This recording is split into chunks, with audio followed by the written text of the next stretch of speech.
हमारा लड़का कोई आम सोल्जर नहीं है। ऑल्डमिर रिपब्लिक की सबसे खतरनाक स्पेशल यूनिट गोस्ट्स का हिस्सा है वो। एक ऐसी टीम जिससे दुश्मन ही नहीं बाकी स्पेशल फोर्सेस भी कांपती हैं। लेकिन इन गोस्ट्स में भी एक नाम सबसे ऊपर है, जॉर्ज साय। ब्रो एक लिटरल वॉर मशीन है। जंग के मैदान पर ऐसे नंबर्स क्रंच करता है जैसे अबेकस पे बीट्स गिन रहा हो। उसका नाम सुनते ही लोग थरथराने लगते हैं, इसलिए उसे एक नाम दिया गया, मिस्टर वॉर। उसकी लड़ाइयों की कहानियां सिर्फ उसे फैन नहीं देती, दुश्मन भी पैदा करती हैं। और आखिरकार उन्हीं दुश्मनों में से किसी ने उसका खात्मा कर दी। लेकिन रुकिए, कोई आम दुश्मन जॉर्ज को मार नहीं सकता था। ब्रो को धोखा मिला अपने ही साथियों से। एक मिशन में उसने अकेले ही पूरी दुश्मन सेना को मिटा दिया, लाइटनिंग स्पीड में। पर उसके कैप्टन बेक को यह बर्दाश्त नहीं हुआ। जो स्पॉटलाइट चाहता था वो, और इसी जलन में जॉर्ज को ठंडे दिल से मार डाला गया। जब वो गिरा, उसका दिमाग सुन्न था। उसे भरोसा नहीं हो रहा था कि जिस टीम पे जान देता था वही उसे खत्म कर देगी। और मरते वक्त एक चेहरा उसकी आंखों में चमका, सोफिया। और उसके बाद ब्लैकआउट।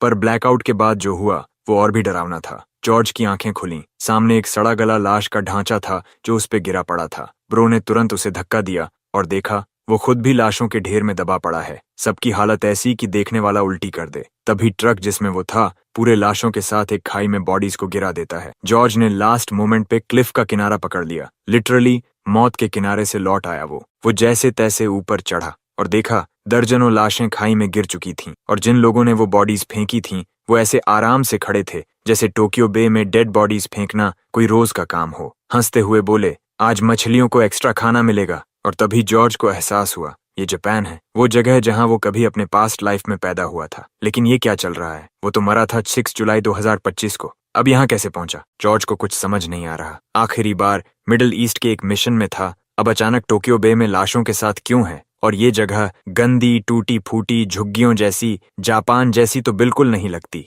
थोड़ी देर बाद उसे एक बैम्बू प्लांट मिलता है जिससे पानी पी के खुद को थोड़ा स्टेबल करता है। फिर एक ऊंचे पेड़ पर चढ़कर सेटलमेंट को देखता है। करीब 200-300 घरों वाला गंदा सा इलाका। जॉर्ज उस बस्ती में घुसता है, हर चीज को ऑब्जर्व करता है। उसे यकीन नहीं हो रहा कि ये जापान का हिस्सा है। इतने गंदे हालत में तो जापान का कोई कोना नहीं हो सकता। तभी उसकी नजर एक शीशे पर जाती है और वहां जो दिखता है वो उसे हिला देता है। वो खुद को नहीं पहचानता। मिरर में जो इंसान है वो जॉर्ज नहीं है, कोई और है। और तभी एक हाथ उसके कंधे पर आता है। जॉर्ज का इंस्टिंक्ट तुरंत एक्टिवेट होता है। वो पीछे मुड़ के उस आदमी को पकड़ लेता है जिसने उसे छुआ। लेकिन वो आदमी बिना हथियार है, डर के मारे कांप रहा है। जॉर्ज उसे छोड़ देता है क्योंकि अभी उसे लड़ाई नहीं, जवाब चाहिए। तभी वो आदमी बोलता है, मिचियो तुम ठीक हो? जॉर्ज चौंक जाता है। मिचियो, क्या ये उसका नया नाम है? क्या वो सच में रीइंकार्नेट हो गया है? अब ध्यान देने वाली बात यह है कि वो अजनबी इंसान हमारे लड़के को अपना दोस्त मानता है। मोयो थोड़ा शांत होता है। अभी अभी जो रूखा व्यवहार उसने किया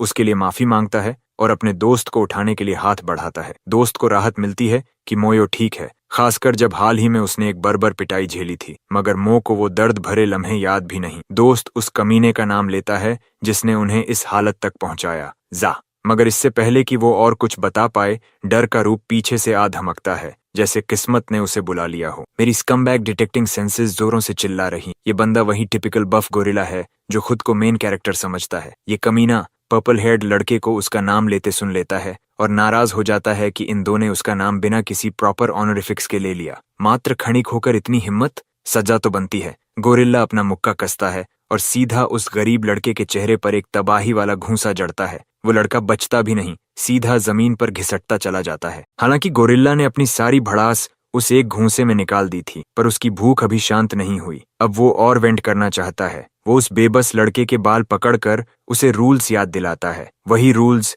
जो सिर्फ उसके फायदे के लिए हैं। और अगर किसी ने ऐतराज किया तो सीधा कब्र में जगह मिलेगी। अब उस घटिया दोस्त से सहन नहीं होता और वो सारी ब्लेम मोयो पर डाल देता है। कहता है कि उसी ने गोरिल्ला को बिना सम्मान के बुलाया। और कमाल की बात यह कि वो गोरिल्ला मान भी जाता है। अब गोरिल्ला का अगला टारगेट है मोयो। वो दुबले पतले लड़के को एक ओर फेंकता है और हमारे लड़के की ओर बढ़ता है। वो हैरान होता है कि मो अभी तक जिंदा है। उसे उम्मीद नहीं थी कि पिछली पिटाई के बाद वो बच पाएगा। मगर मो पूरी तरह इंडिफरेंट है। चाहे गोरिल्ला जितना भी अग्रेसिव हो, हमारे लड़के की एक्सप्रेशनलेस आंखों में कोई डर नहीं। और यही बात उस कमीने को और उकसाती है। अब वो अपनी उंगलियां चटकाते हुए बीटिंग से पहले की वार्म अप कर रहा है। लेकिन मो फिर भी एकदम शांत, कूल एज अ क्यूकम्बर। आखिरकार उस कमीने का ईगो उससे जीत जाता है और वो मो पर एक घूंसा मारता है। पर हमारा लड़का बिल्कुल नहीं हिलता, बस उस पंच को अपने सिर के ऊपर से निकल जाने देता है। ये कमीना मसल से भरा है पर दिमाग एकदम खाली। मो समझ चुका है ये सिर्फ दिखावा है, असल में लड़ना आता ही नहीं इसे। वैसे तो मो सिविलियन से नहीं लड़ता, लेकिन जब कोई खुद अटैक करे तो उसके पास कोई ऑप्शन नहीं रहता। अब स्विच फ्लिप होता है, नॉर्मल टीनेजर से मो बदल जाता है नेक्स्ट माइक टाइसन में। मो पहले एक प्रिसाइज डक करता है और फैटी का पंच हवा में चला जाता है। तभी वो अपना जवाबी हमला करता है, एक जोरदार पंच जो उस गोरिल्ला की सोच तक हिला देता है। शारीरिक रूप से वो शायद बच गया हो, लेकिन उसके ईगो का हाल बुरा है। सिर्फ इसलिए उसका सिर नहीं फटा क्योंकि मो का ये नया शरीर बहुत स्ट्रांग नहीं है, लेकिन हमारे लड़के के इरादे मजबूत हैं। मो एक बार फिर चार्ज करता है। इस बार वो फैटी के बाएं स्लाइड करता है, जमीन पर पैर जमाता है और एक भयानक शोल्डर स्मैश उसकी बड़ी सी शक्ल पर दे मारता है। टूटी दांतों की किरचें उड़ती हैं, खून मुंह से बहने लगता है। अब उस पिट को रियलिटी चेक मिल चुका है, तू मेन कैरेक्टर नहीं है। और ये तो बस ट्रेलर था, अगर और चाहिए तो मो मूवी भी दिखा देगा, वरना फैटी जा सकता है। एमेचर्स से लड़ना मो की आदत नहीं, ये कहकर वो मुड़ता है मानो लड़ाई खत्म हो गई हो। लेकिन हम सब जानते हैं ये क्लीशे, फैटी इतनी जल्दी हार नहीं मानता। वो अपनी गंदी चाल चलता है, जेब से निकालता है एक नाइफ, लिटरल चाकू, एक टीनेजर पर, और इसी से वो बनता है स्टम्बैट X100। फैटी भागकर मो की जान लेने आता है, वो भी उस नुकीले डैगर के साथ। मो ने भले अपना पुराना शरीर खो दिया हो, पर स्पार्क अब भी बाकी है। उसे उस स्ट्राइक की आहट मिलती है, और उससे पहले कि वो रिएक्ट करे, एक बच्चा उसे धक्का देता है, खुद डैगर की राह में आ जाता है। लेकिन मोयो फिर से स्ट्राइक से टकराता है, इस बार एजिलिटी के साथ। वो उस फैटी के हाथों को पकड़ लेता है और उसकी आंखों में झांकता है, एक ऐसी नजर जो उस नाइफ से भी ज्यादा धारदार है। अब जब इसने हथियार निकाला है तो ये लड़ाई अब जान पर है। अब मोयो पूरी तरह रेडी है उस सुइसाइडल मेनियक की आखिरी ख्वाहिश पूरी करने को। वो एक जोरदार चोट उस कमीने की कॉलर बोन पर मारता है, फिर उसे नीचे गिराकर लिटरली स्लैम डंक करता है उस आदमी को जो एक हाथी के साइज का है। वो बच्चा जिसने अपनी जान दांव पर लगाई थी, अब सिर्फ मुंह खोलकर मो को देखता रह गया है। उसके लिए ये सब सपना लगता है, लेकिन हम जानते हैं ये बहुत ही ज्यादा असली है। फैटी की चीखें जो उसके मोटे गधे से निकल रही हैं, सबूत हैं कि उसे बुरी तरह पीटा गया है। उसे तो अभी रिकवरी का भी मौका नहीं मिला था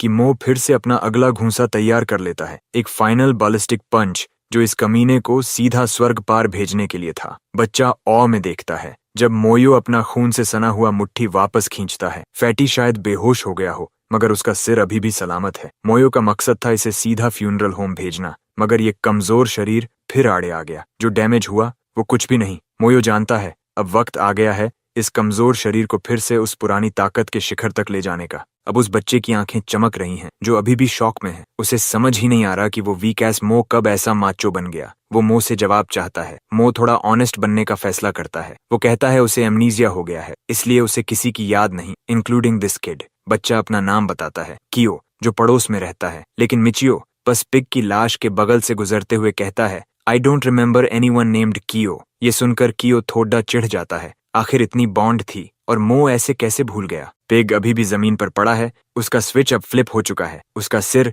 लिटरल बॉइलिंग पॉइंट पर पहुंच चुका है। इसी बीच मो और कियो की जोड़ी उस गंदे स्लम के रास्तों पर चलती है। कियो अभी भी उस लड़ाई के हर पंच को याद कर ग्लेज कर रहा है। वो इतना इंस्पायर हुआ है कि अब खुद कुछ मूव सीखना चाहता है, लेकिन मियो सब श्रग ऑफ करता है और कहता है कि उसे इस आइलैंड के बारे में जानना है। कियो समझाता है ये जगह एक इंडस्ट्रियल वेस्ट आइलैंड है जो टोक्यो बे में तैर रही है, एक कचरे का साम्राज्य जहां उम्मीद मर चुकी है। मोयो हैरान है, क्या सच में जापान में भी ऐसी जगहें हैं? यहाँ मर्दों को खान में अपनी आत्मा बेचनी पड़ती है, औरतें और बच्चे कूड़ा बेचकर या उससे खाने लायक चीजें ढूंढकर जिंदा रहते हैं, और सिक्योरिटी जैसी कोई चीज यहाँ मौजूद ही नहीं। इसे सेसपूल कहना भी इंसल्ट होगा। ये तो सड़ांत से भरी वो जमीन है जहाँ प्रोग्रेस मर जाता है। मो सोचता है ऐसे स्लम्स तो सिर्फ युद्ध से तबाह देशों में होते हैं, या शायद वहां भी नहीं। तभी चलते चलते वो लोग एक बेकरी के पास पहुंचते हैं जहां डायरिया बेचा जा रहा है, मतलब खाने लायक बासी रोटियां।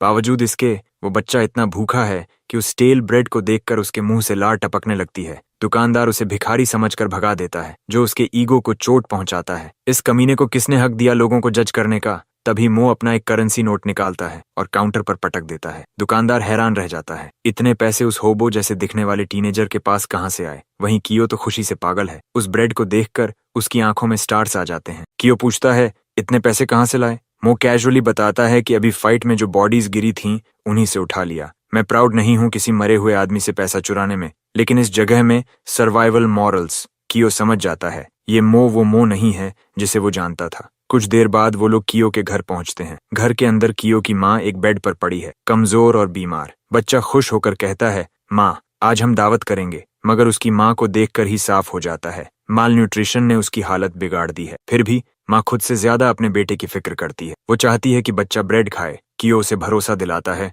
मैं तो पहले ही खा चुका, ये सब तुम्हारे लिए है। माँ जिद करती है तो बच्चा फिर से कहता है, माँ प्लीज आप खाओ। मोयो के चेहरे पर एक हल्की मुस्कान आ जाती है, इतना प्योर मोमेंट देखकर। मगर जैसा कि हमें पता है, सुकून ज्यादा देर टिकता नहीं। ट्रबल उनके दरवाजे पर दस्तक देने वाला है। मो दरवाजा खोलने की पूरी कोशिश करता है, लेकिन वो अटक गया है। घर में आग फैल चुकी है और अगर अब भी वो बाहर न निकले तो वो मदर नेचर की परफेक्ट ग्रिल्ड रेसिपी बन जाएंगे। उनका छोटा सा क्रिब अब जल रहा है, थैंक्स टू उन माइनर्स के जो उसी पिग के कमांड में काम कर रहे हैं। वो पिग जो शायद और पिटाई के लिए तरस रहा है, मानो एक बार की मार काफी नहीं थी। उसे लगता है दुनिया उसके इर्द गिर्द घूमती है और जब तक वो अपनी रिवेंज न ले ले वो चैन से नहीं बैठेगा। माँ और बेटा क्रिब के अंदर फंसे हुए हैं और आग उस स्पीड से फैल रही है जैसे बूमर पेरेंट्स व्हाट्सएप पर कंस्पिरेसी थ्योरीज भेजते हैं। उधर मोयो पूरी जान लगाकर दरवाजा तोड़ने की कोशिश करता है, लेकिन जितना भी जोर लगाता है सब फेल। उसकी सोल्जर इंस्टिंक्ट्स चिल्ला रही हैं, ये एक एम्बुश है। दुश्मन ने बाहर से दरवाजा सील कर दिया है। कम से कम 8-9 हमलावर वहां उसका इंतजार कर रहे हैं।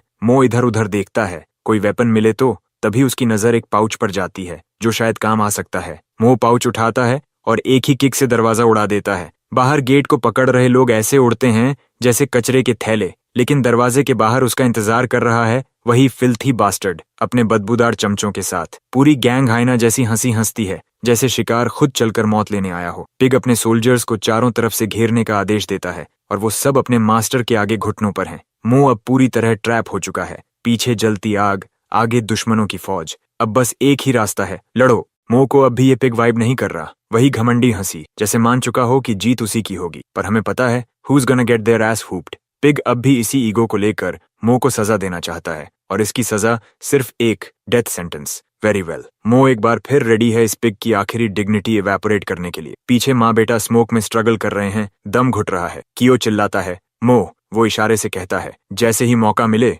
भागो। तभी पहला पंचिंग बैग दौड़ता है अपनी मौत की ओर। वो सोचता है मेरे पास वेपन है, जीत मेरी। But little does he know, उसे दिखा नहीं कि सैक ऑफ रॉक्स उसके सिर पर पड़ने वाला है। सिर पे जो पड़ा तो सीधा डाउन फॉर गुड। और ये कोई रैंडम चीज नहीं, ये वही पाउच है जो मो ने क्रिब से निकलते वक्त लिया था। उससे उसने बनाया एक डेडली हथियार, क्लॉथ और पत्थरों से बना ब्लैक जैक। एक ऐसा टेक्निक जो मो खुद इस्तेमाल करता है। इसे सही तरीके से स्पिन करो और ये स्कल तोड़ सकता है। क्यूट दिखता है, लेकिन अगर इम्पैक्ट सही पड़े, सीधा हत्या का हथियार। बाकी गूंज अब तक नहीं समझ पाए कि ट्रबल किस लेवल का है। वो मो पर चार्ज करते हैं बिना दिमाग लगाए, लेकिन मो उन्हें एक एक कर धोता है, वो भी अपने ब्लैक जैक से। Skull smasher in action. Pig की सारी कॉन्फिडेंस अब हवा हो चुकी है। उसके सारे बंदे अब जमीन चाट रहे हैं और अब मोयो चलता है अपने फाइनल कुकी की ओर। पिग अब सच में डर गया है, पर अभी भी अपनी ईगो में है। कर ले ट्राई। मो स्विंग्स सैक ऑफ रॉक्स और उस कमीने के हाथ को कर देता है चूर चूर। बस अब उसके पास बचा क्या?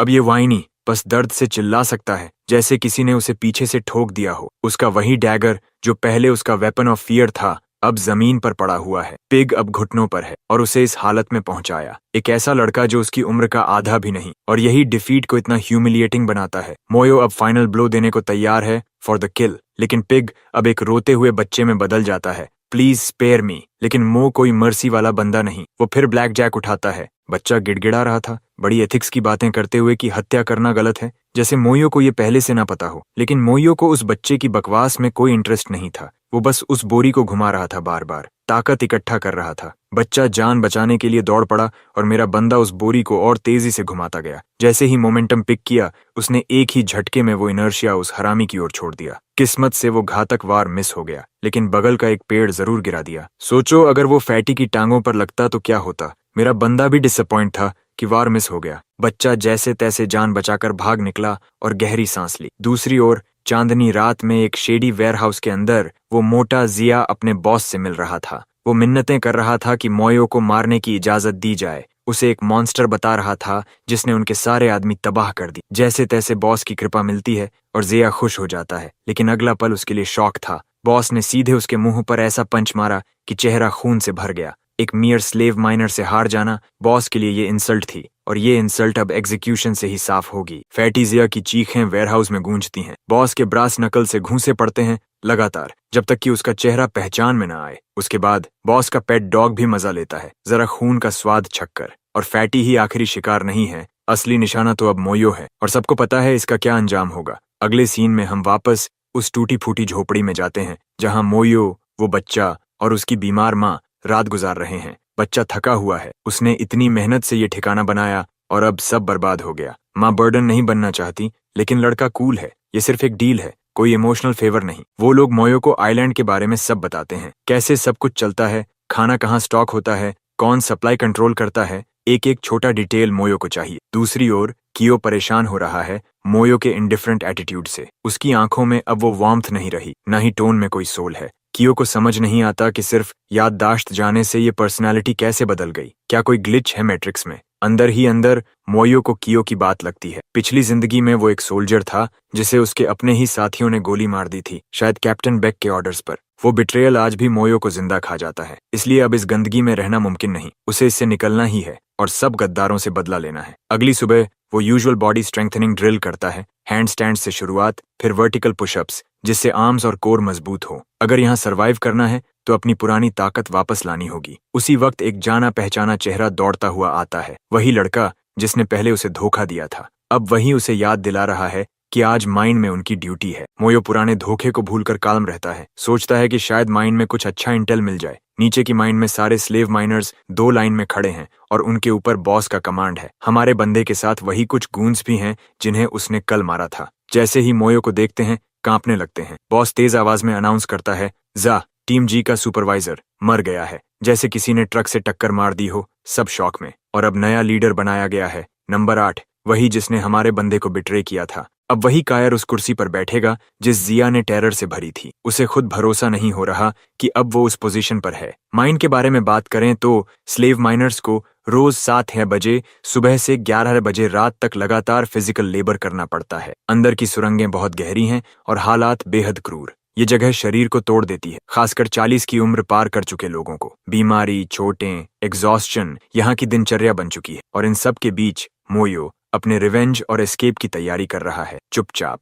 लेकिन डेडली। उन लोगों के लिए रफ्तार बनाए रखना मुश्किल होता है, इसीलिए ज्यादातर बार उन्हें या तो धीरे काम करने के लिए या बिना बताए थोड़ा आराम लेने के लिए सजा दी जाती। मतलब पिटाई तो तय है। शुक्र है इस बार नंबर 8 साइट सुपरवाइजर है, एक रोता सा, भरोसा न करने वाला बंदा, लेकिन दिल से अच्छा इंसान। उसका नाम मासा है और वो अपने साथी मजदूरों को मोटिवेट करता रहता है, सिर्फ एक दो को नहीं, सबके पास जाकर। लगता है ये बंदा इतना बुरा नहीं है। मोयो को भी ये देखकर अच्छा लगता है। अचानक माइनिंग कैंप का बॉस मजदूरों पर चिल्लाने लगता है। वो मासा को धक्का देता है और आगे बढ़ता है। उसे तो ऐसे सॉफ्ट और इमोशनल लोगों से चिढ़ है। उसके लिए ये जगह सिर्फ मर्दों की है। जैसे ही एक बेचारा मजदूर बेवजह पिटने वाला होता है, हमारा लड़का अपनी पिकैक्स उस कमीने के पैरों के पास फेंक देता है और बहाना बनाता है कि हाथ फिसल गया। तुरंत माफी भी मांगता है, लेकिन थोड़ा एग्रेसिव स्टाइल में। पर माफी उस भड़के हुए ऊंचे पोस्ट वाले की भूख नहीं मिटा सकती। जैसे ही वो लड़ाई के लिए तैयार होता है, तभी बड़ा बॉस खुद वहां आ जाता है। उस कमीने की सिट्टी पिट्टी गुम।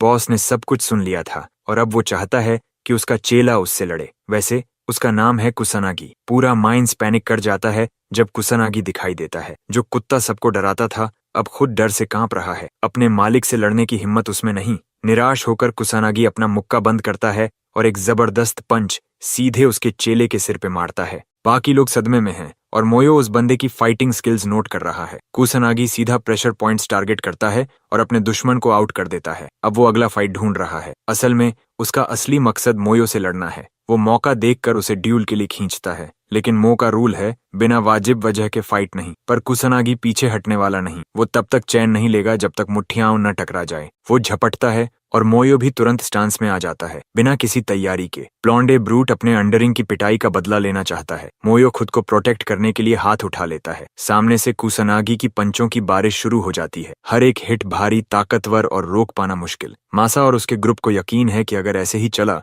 तो कुसानागी उसे मार डालेगा। मो खुद को थका हुआ महसूस कर रहा है, बिना किसी जवाब के। वो खुद को संभालता है और ओपनिंग ढूंढने लगता है। उसे मानना ही पड़ता है कि सामने वाला प्रोफेशनल फाइटर है जो हर पंच बड़ी परफेक्शन से मारता है। पर कोई भी इंसान हमेशा परफेक्ट नहीं रह सकता। कुसानागी के बड़े स्विंग्स उसे ओपन कर देते हैं। मो इसका फायदा उठाकर झुकता है और एक जोरदार मुक्का सीधे उसके चेहरे पर मारता है। मासा और उसकी टीम हैरान। उनका दोस्त सच में कुसानागी को हिट कर गया। लेकिन खुशी ज्यादा देर नहीं टिकती, क्योंकि कुसानागी ने उसका मुक्का पकड़ लिया और वो खुद भी इम्प्रेस हो गया है कि सामने कोई बराबरी कर सकता है। वो आगे लड़ाई जारी रखना चाहता है। तभी एक जोरदार आवाज सबको शांत रहने का आदेश देती है। जैसे ही डायरेक्टर अकीचची दिखाई देता है, सारे माइनर घुटनों पर झुक जाते हैं। सब उसे सुप्रीम रिस्पेक्ट देते हैं, जैसे वो आइजन की ऑनरा लेकर चल रहा हो। मिचियो अब समझ जाता है कि इस आइलैंड पर असली ताकत किसके हाथ में है। डायरेक्टर अकिचिची दिखता है नाराज, खासकर कुसानागी के रवैये से। उसे लगता है कि अगर ऐसे ही चलता रहा तो सारे स्लेव मारे जाएंगे और फिर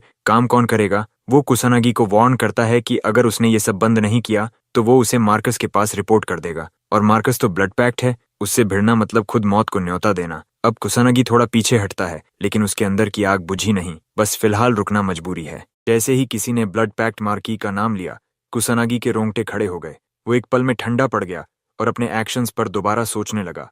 तभी हमारा ब्रो अपनी चार्मिंग साइड दिखाते हुए एक्ट करने लगता है, जैसे वो बस माइनर्स को थोड़ा गाइड कर रहा था। लेकिन अकीची तो रेडी था। उसने उसे जमीन पे सुना दिया। बोलता है, तू बस पंचिंग के लिए पैदा हुआ है, बाकी चीजों में तू जीरो है। ये सुनकर कुसानागी अंदर से जल उठता है, पर वो अपना बॉस थोड़ी ना पंच कर सकता, काश कर पाता। जैसे ही अकीची की नजर नीलिंग स्लेव्स पर पड़ती है, वो गाड़ी रोक देता है। गुस्से में बोलता है, तुम्हारा काम है माइनिंग करना, मिट्टी चाटना नहीं। उसके लिए ये लोग इंसान नहीं, बस काम करने वाली मशीन्स हैं जो आखिरी सांस तक खटती रहे। कट होता है लंच ब्रेक पर। मिचियो अपनी ठंडी बेमन की खाना खाते हुए पूरी तरह डिप्रेस्ड हो जाता है। बाकी वर्कर्स भी वही फील कर रहे हैं। खुद तो टेस्टलेस खाना खाओ और सुपरवाइजर्स के रॉयल लंच बॉक्स देखो। सबके मन में बस एक सपना, काश एक दिन अच्छा खाना टेस्ट कर पाते। तभी मासा आता है, हाथ में लंच बॉक्स लिए।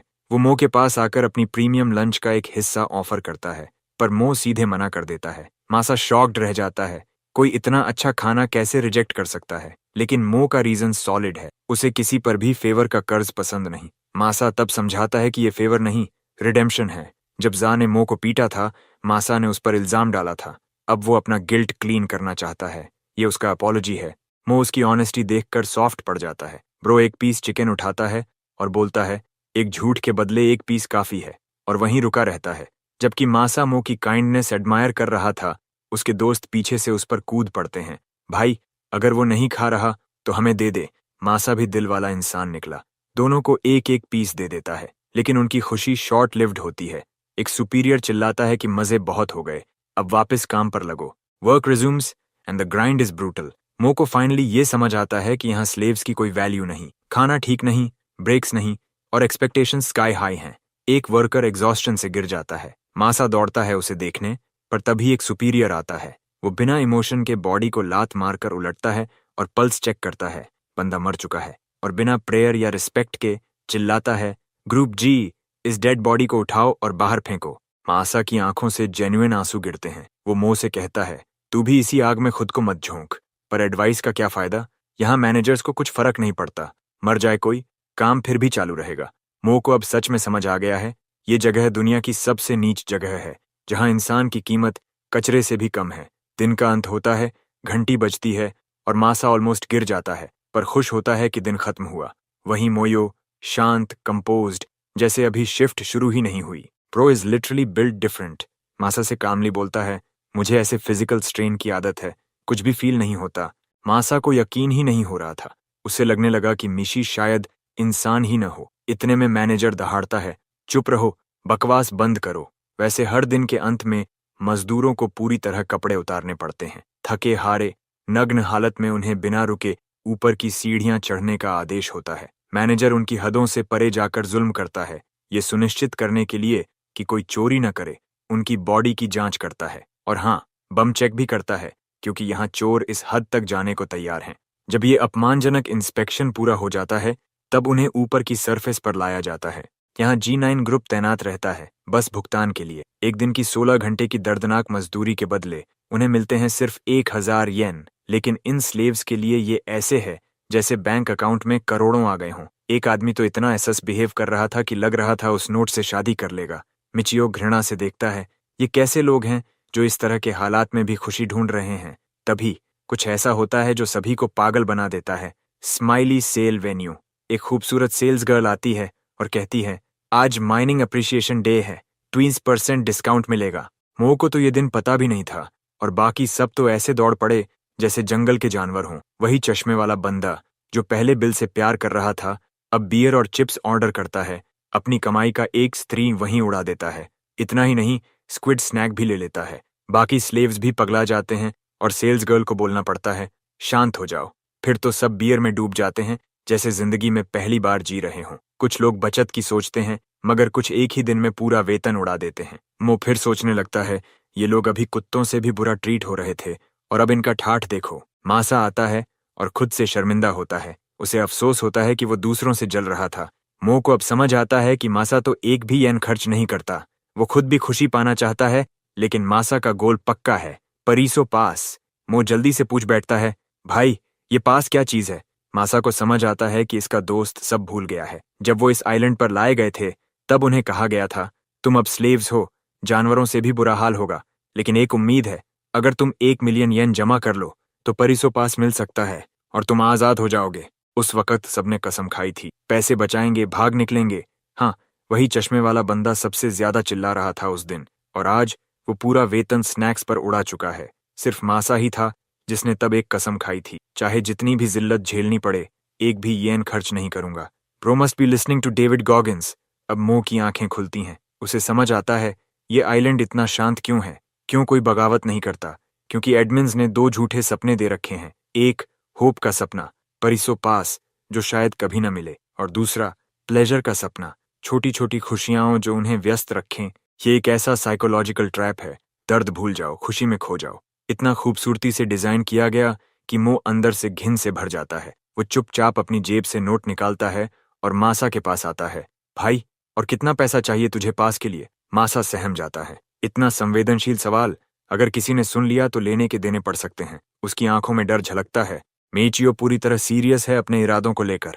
वो गारंटी देता है कि वो कोई भी इंफॉर्मेशन लीक नहीं करेगा, बल्कि वो अपनी पूरी सैलरी मासा को दे देता है, ये सोचते हुए कि कम से कम ऐसा बंदा तो भाग निकलने का हकदार है। अगले सीन में रिवील होता है कि मासा के पास अब उसके टारगेट से सिर्फ 60,000 कम बचत है, और अब उसकी सेविंग्स डबल हो जाएंगी। मियो कैलकुलेट करता है कि सिर्फ 30 दिनों में वो परिसो पास खरीद सकता है। हालांकि मासा को ये गेस्चर पसंद आता है, लेकिन उसे समझ नहीं आता कि कोई उसके लिए इतना क्यों कर रहा है। हमारा लड़का उसे बस इतना कहता है कि टेंशन मत ले, ये सब मैं अपने लिए भी कर रहा हूँ। लेकिन उससे भी ज्यादा जरूरी बात, वो ओशन की सिचुएशन चेक करता है और पूछता है कि क्या आसपास कोई बोट डॉक है। मासा हाथ लहराता है और कहता है, खुद देख ले। और जब मो नीचे देखता है तो पता चलता है कुछ भी नहीं है। चारों तरफ सिर्फ खतरनाक क्लिफ्स हैं। तभी मो को एडवेंचर का कीड़ा काटता है और वो नीचे उतरने की कोशिश करता है। मासा घबराकर उसे रोकता है। ये करना इल्लीगल है बे। लेकिन हमारा हीरो हंसते हुए कहता है, इस नरक में अब भी कोई कानून बचा है क्या? जैसे ही मो नीचे चढ़ रहा होता है, तभी एक अजीब सी आवाज आती है। वो चौंक कर चारों ओर देखता है और तभी देखता है एक मिलिट्री ग्रेड ड्रोन हवा में मंडरा रहा है। वो SG नेमिसिस वर्जन 1 है, इतना एडवांस कि दुश्मनों के पसीने छूट जाएं। मो तुरंत ऊपर चढ़ने की कोशिश करता है और जैसे ही ऊपर पहुंचता है, वो मासा पर चिल्लाता है, भागो बे। मासा पहले तो कंफ्यूज होता है, लेकिन जब एक गोली उसके गाल को छूकर निकलती है, तब समझ आता है ये मजाक नहीं है। दोनों जान बचाकर दौड़ने लगते हैं। मासा चिल्ला रहा होता है और मो उसे चुप रहने को कहता है। मौत आएगी तो तेरे शोर से पहले आएगी बे।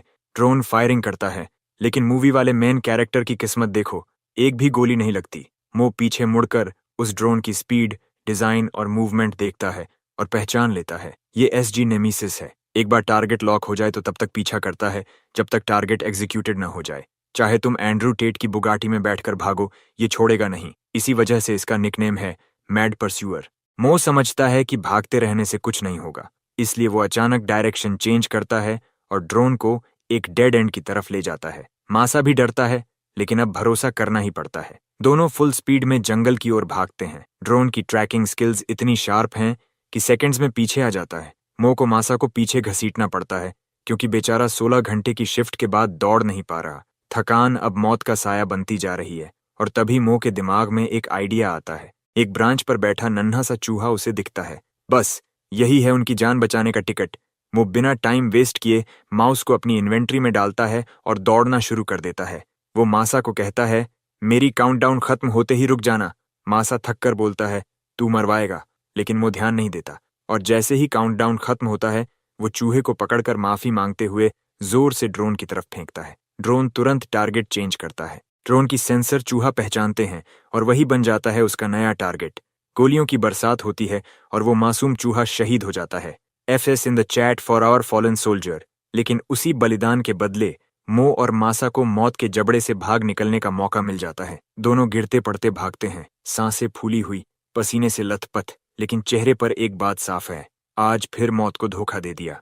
वैसे ड्रोन अभी भी यहीं है, बस इतना हुआ है कि अब वो अपने डिटेक्शन फेज में है, यानी थोड़ी देर तक बस स्कैनिंग मोड में, यहाँ तक कि वो मासा के बिल्कुल चेहरे के पास आ जाता है, बस किसी हल्की सी मूवमेंट को पकड़ने के लिए। वहीं दूसरी तरफ मो इतना जकड़ चुका है डर से कि उसका शरीर 1 मिलीमीटर भी नहीं हिल रहा।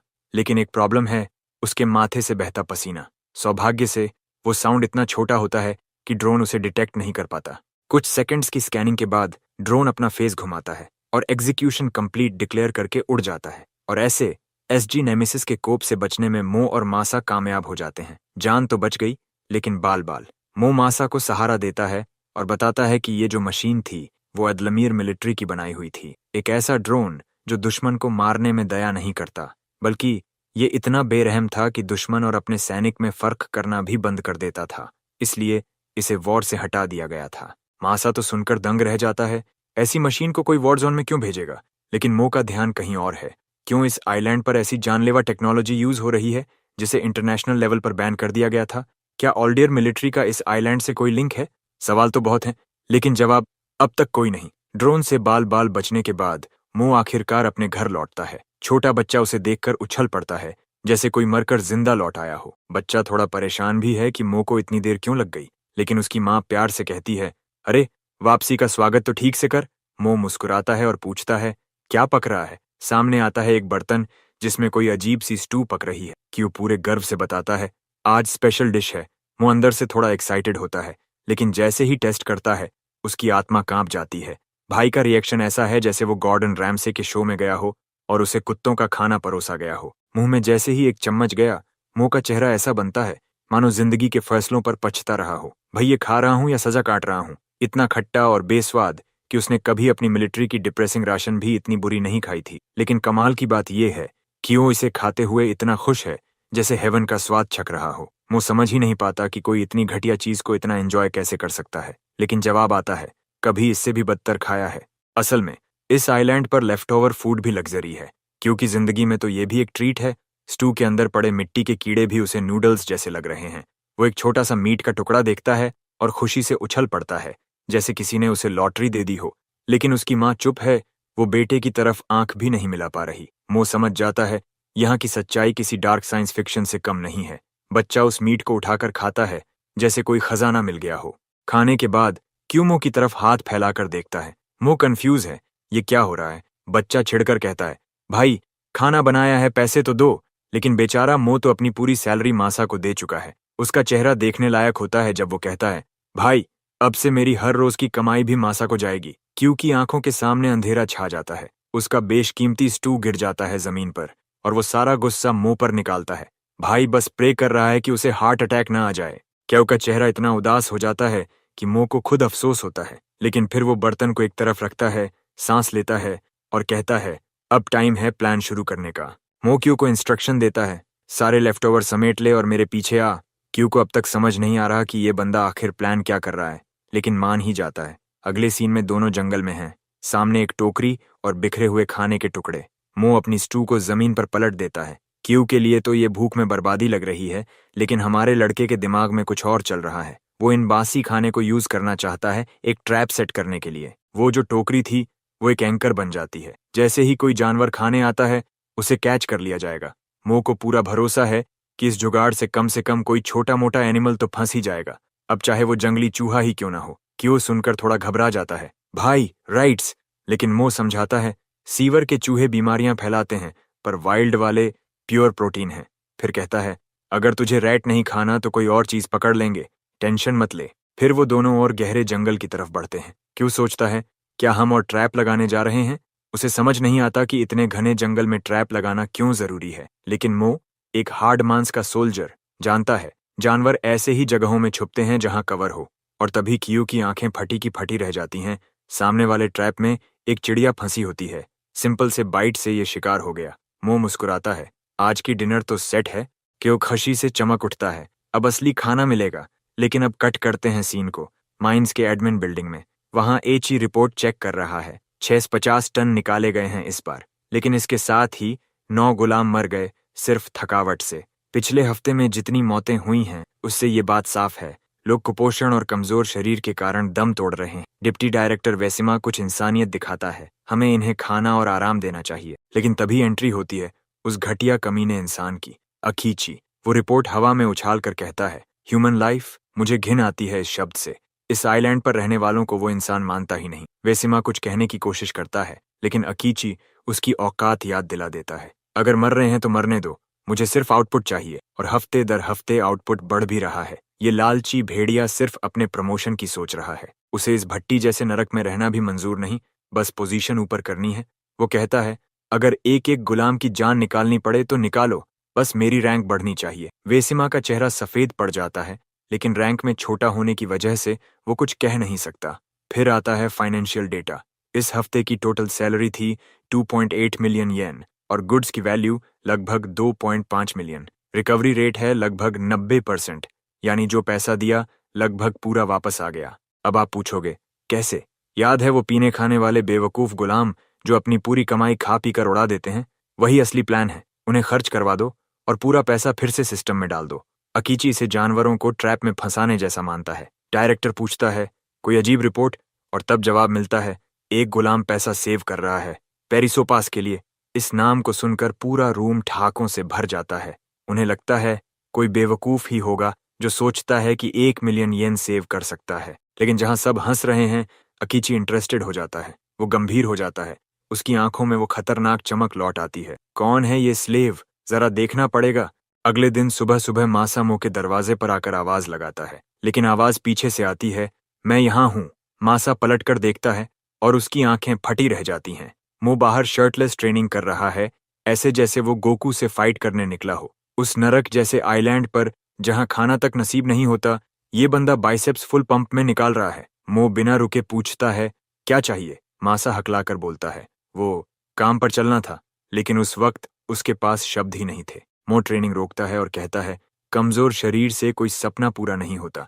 अगर उसे अपना मकसद पूरा करना है तो पहले उस पावर को फिर से हासिल करना होगा, जिससे वो उन गद्दारों को मिटा सके जिन्होंने उसके साथ धोखा किया।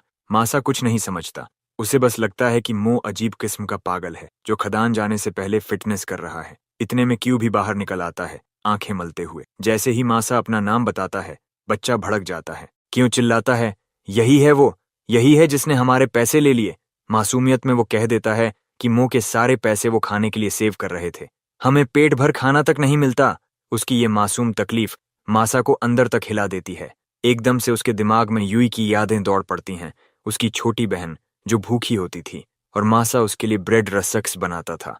वो वक्त, वो मुस्कान, वो प्यार, सब याद आता है। मासा झुककर क्यों से माफी मांगता है, सॉरी छोटे, मुझे नहीं पता था। वो बच्चे की तरह नहीं, एक इंसान की तरह उससे बात करता है। ये होती है इमोशनल इंटेलिजेंस। फिर वो कहता है, अगली बार मैं एक तोहफा लाऊंगा ताकि हम इस पल को भूल जाएं। क्यों थोड़ा झुंझलाता है, लेकिन मान जाता है, ठीक है, अगर गिफ्ट महंगा हुआ तो ठीक है। सब थोड़ी देर हंसते हैं। मो शर्ट पहनता है और सब निकलते हैं उस नरकीय खदान की ओर जहां हर सांस मौत के बराबर होती है। माइंस के अंदर माहौल बेहाल है। गुलाम लोग जानवरों की तरह काम कर रहे हैं, थकावट से मरने की कगार पर। मासा नोटिस करता है कि हैदा लड़खड़ा रहा है। वो तुरंत इशुका को इशारा करता है, उसकी जगह पकड़। इशुका तुरंत भागकर भारी बोरी थाम लेता है। ये लीडरशिप स्किल देखकर डायरेक्टर खुद आ जाता है साइट पर। अकीची, लोग हैरान रह जाते हैं। अकीची मासा के केयरफुल रवैये से इंप्रेस होता है। शायद अफवाहें सही थीं। मासा सोच रहा है, मुझ जैसे कीड़े में ऐसा क्या देख लिया इस आदमी ने। तभी अकीची बोलता है, तुमने बिना किसी हिंसा के टीम से हाई क्वालिटी रिजल्ट्स निकाले हैं। मासा कांपते हुए झुक जाता है, थैंक यू सर।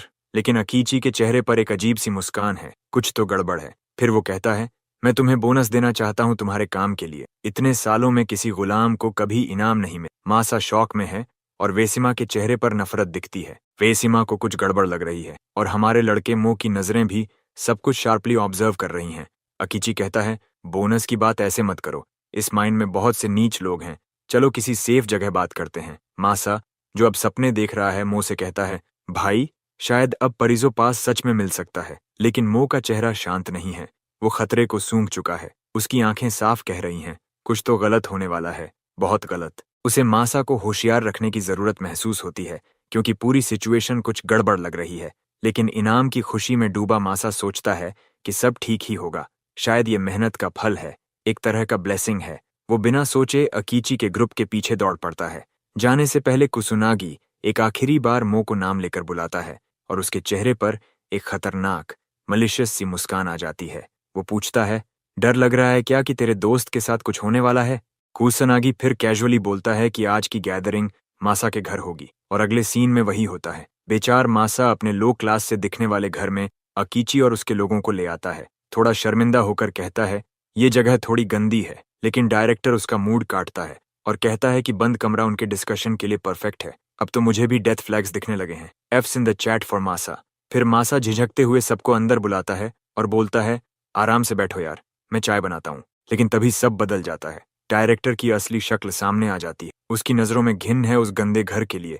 मासा अभी कुछ समझ भी नहीं पाता कि अकीची अपने आदमियों को इशारा कर देता है, हर कोना छान मारो, पैसे चाहिए। और फिर जो होता है, मसा की दुनिया ही लूट ली जाती है। उसके सामने उसके घर की चीजें फेंकी जाती हैं, हर चीज उलट पलट दी जाती है। मासा रोक भी नहीं पाता और तभी कुसनागी उसे सीधा पेट में एक जोरदार मुक्का मारता है। मारा ऐसा कि मासा जमीन पर गिरकर उल्टियां करने लगता है, सांस लेना मुश्किल हो जाता है। तभी एक आदमी उसकी पीठ पर चढ़ जाता है और दोनों हाथ जोर से पकड़ लेता है। मासा की हालत ऐसी हो जाती है कि उसे कुछ समझ ही नहीं आ रहा कि आखिर चल क्या रहा है। तभी एक और आदमी, जो पूरे आइजन वाइब में ग्लासेस एडजस्ट करता है, बताता है कि मासा परिसो पास खरीदना चाहता था।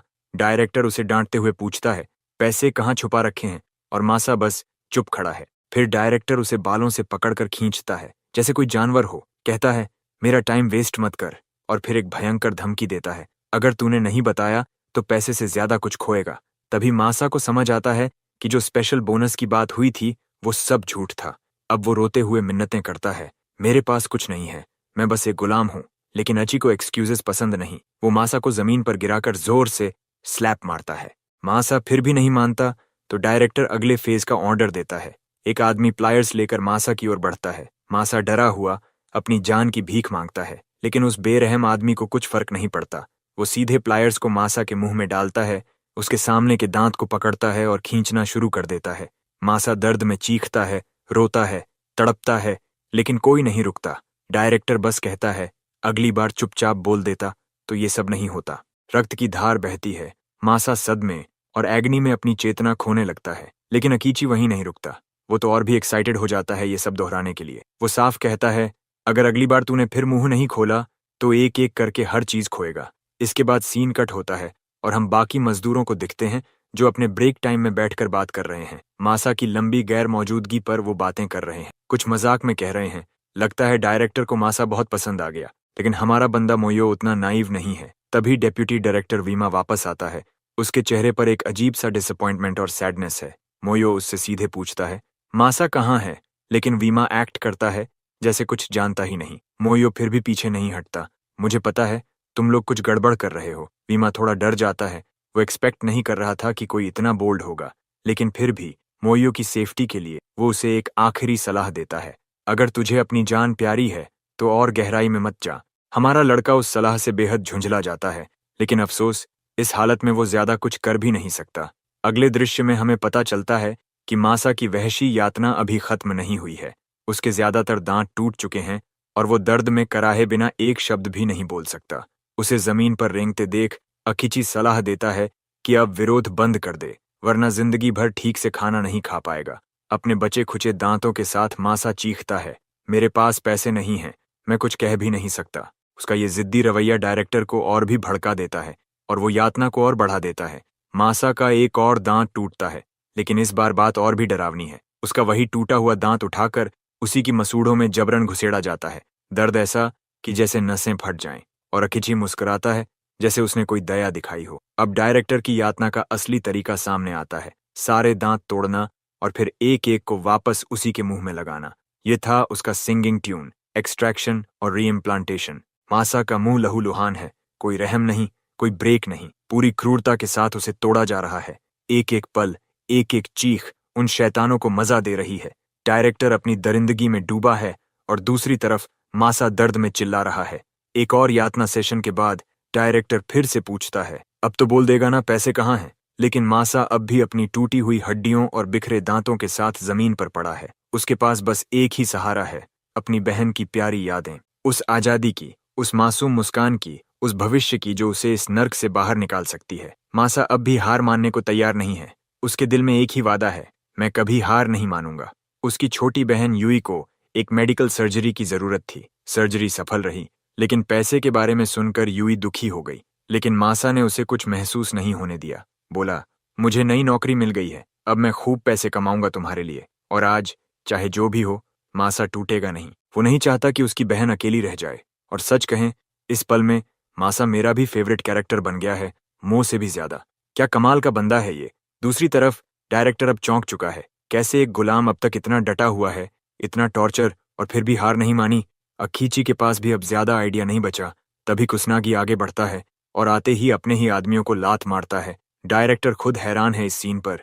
एक गोल्डन बालों वाला मसल मैन कहता है कि उनके टॉर्चर के पुराने तरीके काम नहीं कर रहे और अब उसे कुछ अलग करना होगा। अकिची कुछ पूछ भी नहीं पाता कि कुसनागी आगे बढ़कर मासा को पकड़ता है और कहता है, तेरे हौसले पर फक्र है मुझे। मगर इसी फक्र के साथ वो एक हाई मेकर 9000 घूंसा जड़ता है मासा की पसलियों में। हड्डियां चटकती हैं, खून उगलता है और दर्द की एक नई दुनिया खुल जाती है। मासा अब सांस लेने के लिए भी तरस रहा है। कुसनागी फिर मुस्कुराता है। जो लोग मार खाने के बाद भी नहीं बोलते, वही मजेदार होते हैं। यानी कि ये बीस्ट टॉर्चर को एंजॉय कर रहा है। फिर एक और मुक्का तैयार करता है, ऐसा मुक्का जो हड्डियां तोड़ने के लिए बना है। मासा सोचता है, ये पंच उन दांतों की यातना से भी ज्यादा दर्दनाक है। अगला पंच उसके सिर पर पड़ेगा और अगर ये लगा तो शायद ये उसका आखिरी पल होगा। और उसके आखिरी विचार फिर से वहीं पहुंचते हैं, अपनी बहन की यादों में। वो बहन जो बस इतना चाहती है, भाई सुरक्षित लौट आए। डायरेक्टर से बात के बाद जैसे ही वो लोकेशन पर पहुंचता है, वहां कुछ नहीं होता। सिर्फ एक इंसान पड़ा होता है, लहूलुहान, सांसें अटकी हुई, लेकिन होश में इतना कि उसका नाम ले सके। मोयो उसे थामता है। उसका मिलिट्री एक्सपीरियंस कहता है, ये हालत बहुत खतरनाक है। मासा की रिब्स टूट चुकी हैं, सांसें तेज हैं, मतलब रिब शायद फेफड़े में घुस गया है। चेहरा सूजा हुआ, नेजल और आई सॉकेट फ्रैक्चर्स साफ दिखते हैं। दांत तो हैं ही नहीं, सिर भी डैमेज हो चुका है। ये हालत देखकर मियो की उम्मीदें भी धीरे धीरे मरने लगती हैं। लेकिन तब मासा बोलता है टूटी फूटी आवाज में, माफ कर भाई, मैंने तेरी बात नहीं मानी। वो सच में मेरे पैसों के पीछे थे, लेकिन मैंने नहीं तोड़ा खुद को। वो हंसने की कोशिश करता है, जैसे कुछ जीत गया हो। लेकिन ये जीत भी क्या, जब तू खुद मर रहा हो। अब वो फैसला करता है, ये सारे पैसे तेरे हवाले मियो, तू ही अब कुछ कर सकता है। लेकिन मियो को फेवर्स लेना पसंद नहीं। उसे अब भी भरोसा है कि मासा बच सकता है। मगर मासा की आंखों में वो सच्चाई है। वो जानता है उसका वक्त पूरा हो गया है और अगर उसने अभी पैसे नहीं सौंपे तो सब बेकार जाएगा। वो धीरे से बताता है, एक पेड़ के पास, जमीन के नीचे, वहीं सब दफन है। मैंने दिन रात एक करके ये कमाया है, मियो अब तेरे हवाले। फिर मासा बोलता है, एक रिक्वेस्ट है भाई, मेरी बहन यूई होंजो, अगर तू इस आइलैंड से निकले तो उसे ढूंढना। उसे बताना कि उसका भाई उसे आखिरी वक्त तक नहीं भूला। ये सुनकर मियो चौंक जाता है। मासा अपनी यादों में खो जाता है। उसने अपनी फेवरेट स्कर्ट काट के मुझे गिफ्ट दिया था, सिर्फ इसलिए कि मैं काम कर रहा था। ये सुनकर मियो की आंखें भीग जाती हैं। मासा मुस्कुराता है, जैसे दर्द अब उसके लिए मायने नहीं रखता। बस बहन की याद और भरोसा मियो पर, यही काफी है। मियो उसे भरोसा दिलाने की कोशिश करता है, लेकिन मासा चिल्लाता है, वादा कर मियो, यूई को ढूंढेगा, उसे बताएगा कि उसका भाई आखिरी पल तक सिर्फ उसे याद करता रहा। फिर मासा की आंखें बंद हो जाती हैं, उसकी सांसें थम जाती हैं, उसकी आत्मा इस नरक से मुक्ति पा लेती है। मियो चुपचाप उसे पकड़ता है, उसकी आंखें बंद करता है। इस आखिरी विदाई में कोई शोर नहीं, सिर्फ एक भाई की आखिरी ख्वाहिश और एक दोस्त का मौन वादा। हर आंसू जो मासा ने बहाया, उसमें उसकी बहन की एक याद बसी थी। क्या ही खूबसूरत अंत था ये। बाहर मोयो अपने दोस्त की लाश को प्रॉपर दफनाने ले जाता है, लेकिन कोई उसे पास से देख रहा होता है। मासा ने जिस पेड़ का जिक्र किया था, मो वहीं पहुंचता है और तुरंत खुदाई शुरू करता है। थोड़ी देर बाद उसे एक बॉक्स मिलता है, मासा की जिंदगी की कमाई। वो बॉक्स खोलता है और अपने दोस्त की लाश की तरफ देखकर बोलता है, भाई मैंने संभाल लिया तेरे ख्वाब को। उसकी बहन ने जो कपड़ा उसे दिया था, वही अब उसकी बांह पर बंधा है। मो उस गांठ को खोलता है और मास्क की तरह चेहरे पर बांध लेता है। मासा को आखिरी सलाम देता है, लेकिन जैसे ही सब कुछ शांत लगने लगता है, वहीं एंट्री मारते हैं अकीची और उसके घटिया गुर्गे। उन्हें यकीन नहीं हो रहा कि मासा ने टॉर्चर झेलते हुए भी पैसा नहीं छोड़ा। मर गया, लेकिन झुका नहीं। डायरेक्टर की आंखों में तो ये एक लूजर का सही एंड है। मो चुपचाप स्टेयर करता है। अकीची बोलता है, चल बे, पैसा दे दे चुपचाप। मो उठता है और ऐसा साइड आई देता है कि हवा भी थम जाए। ब्रो साफ इनकार कर देता है। डायरेक्टर को लगता है कि एक और बेवकूफ गुलाम मिला है। उसके आदमियों को हुक्म देता है, जाओ पैसे छीन लो। 3 बंदे एक साथ मुंह पर झपटते हैं। उन्हें लगता है नंबर्स उनका वेपन है, लेकिन सामने मेन कैरेक्टर हो तो नंबर्स भी कुछ नहीं। मो का पहला पंच इतना खतरनाक होता है कि सामने वाले की सांस ही उड़ जाती है। फिर वो दूसरा बंदा देखता भी नहीं कि कब कॉम्बो पड़ा। तीसरा बंदा स्नीक अटैक करता है, लेकिन मो उसे जॉ ब्रेकर 9000 वाला अपरकट दे मारता है। तीनों वहीं ढेर। फिर पहली बार मो बोलता है, ये पैसा मेरे दोस्त ने मुझे सौंपा है, ये अब मेरे मिशन का हिस्सा है, और जो भी इसे छूने की कोशिश करेगा मिटा दूंगा। डायरेक्टर को लगता है, ठीक है, अब हाथ की जगह बंदूक चलेगी। भाई को लगता है ग्लॉक ही हर प्रॉब्लम का सोल्यूशन है। हाँ, मालूम है वो ग्लॉक नहीं पकड़े हुए, but you get the idea. मो वेपन देखकर अलर्ट हो जाता है। इतना फास्ट तो है, पर गोली को तो नहीं मार सकता ना।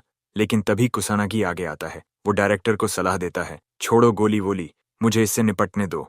असल में ये एडवाइस नहीं, ईगो है। ये वही बंदा है जो पहली फाइट में हार गया था और अब रीमैच चाहता है। ब्रो को तो बस फाइट चाहिए, किसी भी बहाने से। डायरेक्टर बोलता है, ना, जल्दी खत्म कर इसे। दोनों फाइटर्स स्टैंस में आ जाते हैं। अब ऑब्वियस है, मो क्लियरली आउटक्लास्ड है। साइज में, पावर में, सब में कुसानागी भारी है। जैसे शेर अपने शिकार पर कूदता है, वैसे वो मो पर अटैक करता है। फाइट शुरू होती है। मो ब्लॉक्स, डिफ्लेक्ट करता है और ज्यादा डैमेज नहीं लेता। इसी छोटे से एक्सचेंज में उसे कुसानागी की फाइटिंग स्टाइल समझ में आ जाती है। प्रोफेशनल बॉक्सर वाइब्स आ रही हैं और खुद कुसानागी भी उसके फुटवर्क की तारीफ करता है। लेकिन कुसानागी को लगता है, भाई डॉज तो कोई भी कर सकता है, ज्यादा देर नहीं टिकेगा। पर उसे नहीं पता, हमारे मो के पास अल्ट्रा इंस्टिंक्ट मोड ऑन है। ब्रो इन्फिनिट डॉज करता है और लिवर पे एक घूंसा जड़ता है। अटैक सॉलिड था, पर कुसानागी पे कुछ असर ही नहीं, जैसे कुछ फील ही नहीं हुआ। ये बताता है कि स्ट्रेंथ का क्या लेवल है। मो के लिए अब गेम नेक्स्ट लेवल का होने वाला है। तभी कुसानागी एक सॉलिड पंच से उसे उड़ा देता है, इतना पावरफुल कि मो को स्टैंस संभालने में एक पल लग जाता है। अगीची हंसता है, एक बिल्ली कितनी देर तक बाघ से बच सकती है। बॉडी का फ्रेम भले ही भारी हो, पर ह्यूमन स्कल की लिमिट्स होती हैं। ये मो का पहला क्लीन हिट है और टाइड्स शिफ्ट होने लगते हैं। पर कुसानागी, वो उल्टा खुश होता है। पहली बार कोई उसे चैलेंज कर रहा है और ये उसे मजा दे रहा है। दोनों दोबारा स्टैंस लेते हैं, लेकिन अब कुसानागी स्मार्टर है। वो मो की काउंटर स्टैंस को पढ़ लेता है। अगला पंच फेक होता है, ये एक फेंट है, और जैसे ही मो रिएक्ट करता है, असली अटैक आता है, एक घातक किक। डायरेक्टर के नजरिए से ये लग रहा है जैसे मो सिर्फ पंचेस ऑब्जर्व कर रहा था, पर सच ये है कि कुसानागी किक्स भी फेंकता है। सेकंड्स के अंदर मीचियो की इंट्यूशन ऑन हो जाती है। वो तुरंत अपना स्टैंस एडजस्ट करता है और उस डेडली किक को हेड से ब्लॉक करता है। उसकी टाइमिंग इतनी परफेक्ट होती है कि कुसानागी शॉक्ड रह जाता है। वो ओपनिंग मिस कर देता है और मो टैकल करके उसे जमीन पर गिरा देता है। इतना बड़ा ब्रूट जमीन पर गिरता है, ये सीन देखकर डायरेक्टर की रूह तक हिल जाती है। खुद कुसानागी भी चौंक गया है, जैसे मो ने उसके फेंट और किक का प्लान पहले ही पढ़ लिया हो। मो उसे दबोच कर रखता है और कामली एक्सप्लेन करता है, तेरे लोअर स्टैंस में फर्क था, तभी समझ गया कि तू किकर भी है। फिर वो एल्बो से एक भयानक शॉट मारता है, ऐसा शार्प कि कुसानागी के चेहरे से आग निकल जाए। ब्रूटल हिट के बाद मो एक और एल्बो के लिए प्रिपेयर करता है, फाइनल ब्लो के लिए। लेकिन तभी कुसानागी समहाउ पलटता है टेबल्स और मो की गर्दन पकड़ लेता है। अब सिचुएशन डेंजरस है।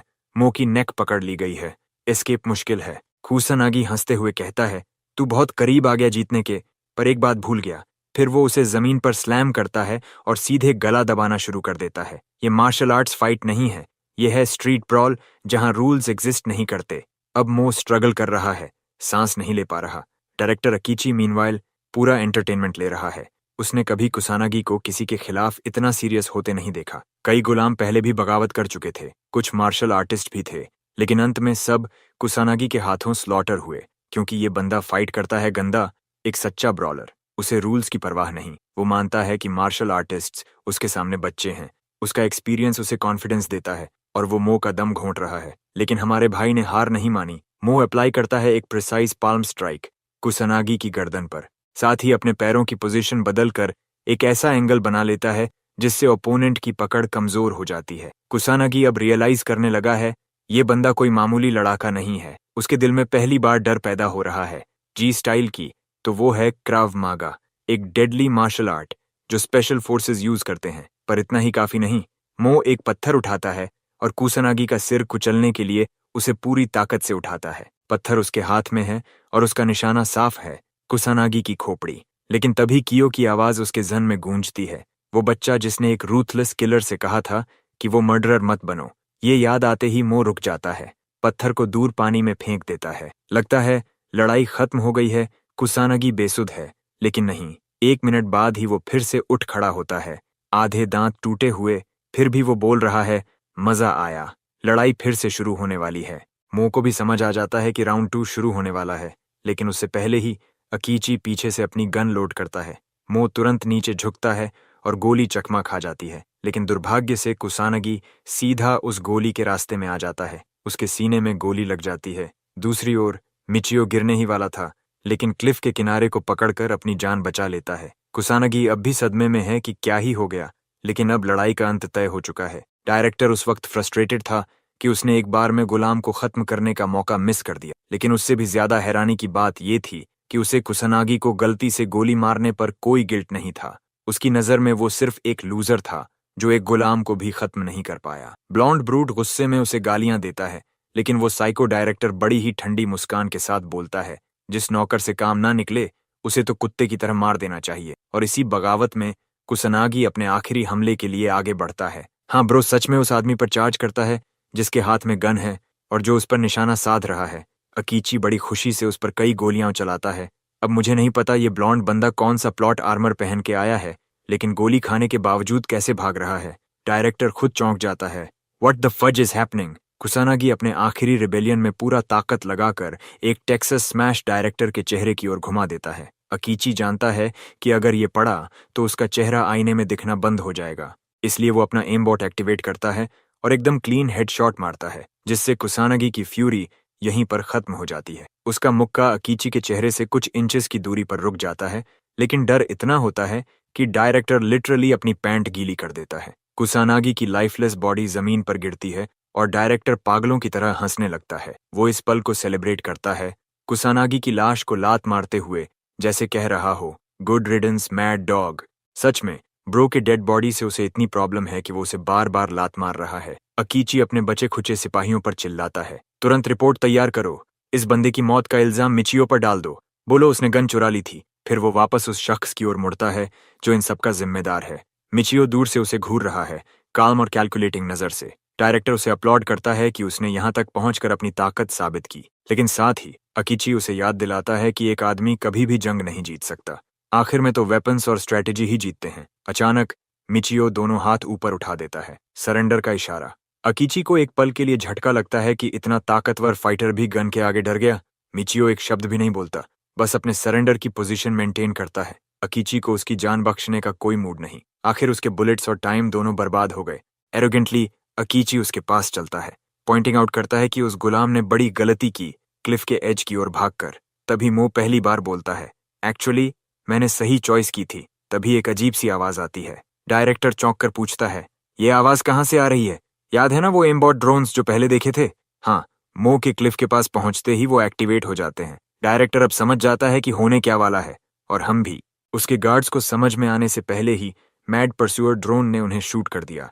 एक बंदा जमीन पर गिरता है और अकीची का चेहरा स्याह हो जाता है। उसे एहसास हो चुका है कि उसका गेम ओवर है। ड्रोन के सामने सबके चेहरों पर दहशत साफ झलकती है। मशीन किसी को नहीं बख्शती, चाहे वो कोई भी हो। 2 गार्ड्स उल्टी दिशा में भागने की कोशिश करते हैं, पर ड्रोन उन पर परस्यूट मोड एक्टिवेट कर देता है।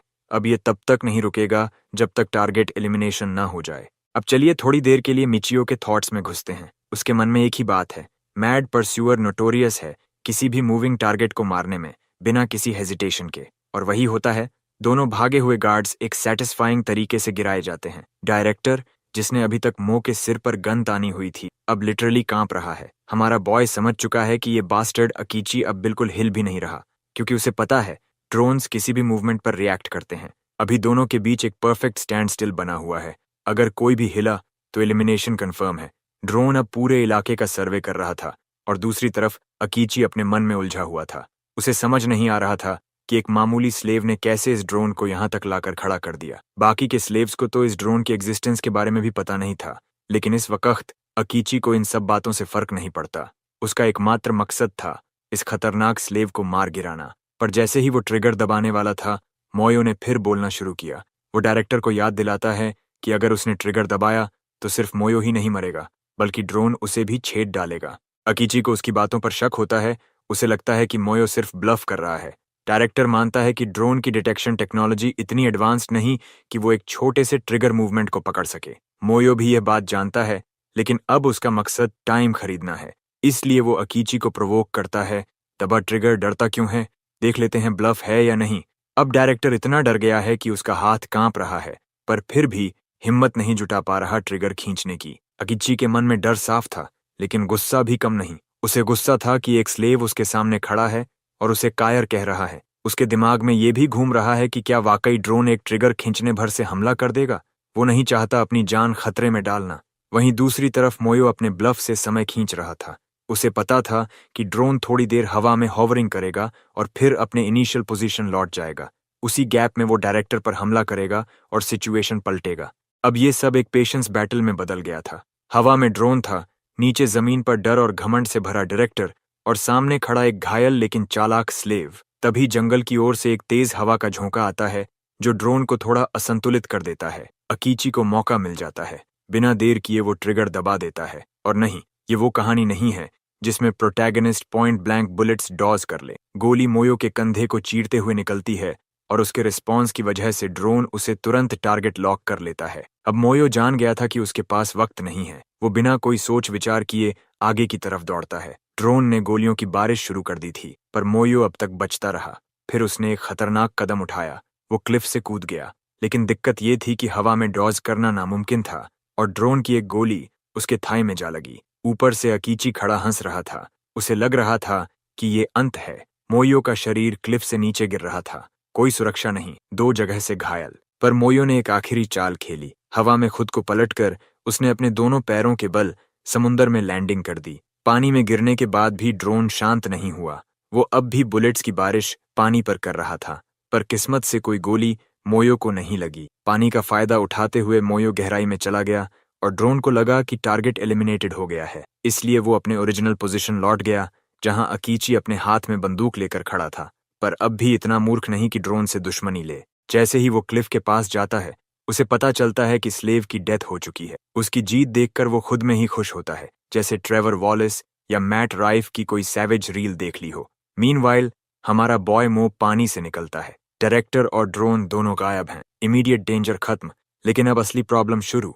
उसका इंजर्ड लेग, खून बह रहा है और उसे महसूस होता है कि गोली अब भी उसकी टांग में है। वो जल्दी से अपने मास्क की क्लॉथ फाड़ता है और ब्लीडिंग रोकने की कोशिश करता है। अब प्रायोरिटी है इस घाव को ट्रीट करना। तैरता हुआ क्लिफ की तरफ बढ़ता है, लेकिन तभी कुछ सुनाई देता है। अ डैम मेगालोडॉन आ गया है उसकी जान लेने। एक जायंट एस शार्क सीधा उसकी तरफ आता है, पर मो किसी तरह खुद को बचा लेता है। तभी रियलाइजेशन हिट्स, उसके घाव से निकला ब्लड ही उस शार्क को यहाँ लाया है। और ये कोई नॉर्मल शार्क नहीं, ये है ओशन का supreme predator, the great white shark. वही जिसकी वजह से जॉज जैसी मूवीज बनी हैं। ये बीस्ट इतनी फास्ट है कि ब्लिंक करने से पहले ही स्ट्राइक कर दे। इसकी bite force literally 1 ton pressure से ज्यादा होती है। और अब ये हमारे मेन कैरेक्टर को डिनर बनाना चाहती है। मो फिर से बचता है, लेकिन शार्क की टेल इतनी जोर से लगती है कि उसका सांस रुक जाता है। शार्क फिर से पोजीशन लेता है नेक्स्ट स्ट्राइक के लिए। मो जैसे तैसे सरफेस पर आता है। नीचे से एक बड़ा शैडो उसकी तरफ बढ़ता है। It's coming. और तभी हमारा बॉय करता है अनएक्सपेक्टेड मूव। सीधा पानी में वापस जाता है और टी पोज में ऑरा फार्मिंग शुरू कर देता है। यह टी पोज, बिलीव इट और नॉट, ये मूव एक्चुअली शार्क को कंफ्यूज कर देता है। Sharks usually ambush prey, but Mo की पोज साफ बता रही है, आई सी यू अगली फिश।